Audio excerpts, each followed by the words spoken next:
ভিডিওটি যদি ভালো লাগে তাহলে লাইক, কমেন্ট, শেয়ার এবং ফলো দিয়ে যাবেন, যাতে আমি আপনাদের জন্য আরো চমৎকার সব কন্টেন্ট নিয়মিতভাবে তৈরি করতে উৎসাহ পাই। ধন্যবাদ।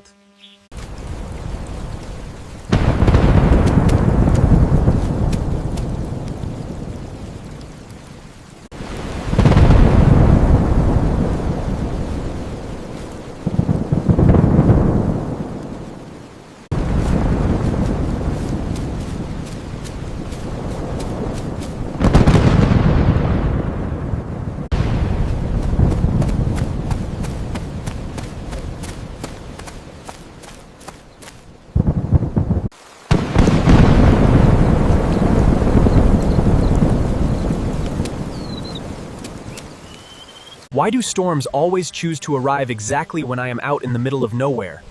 I guess nature just wants to make sure I get a good shower tonight. Why do seagulls fly over the sea?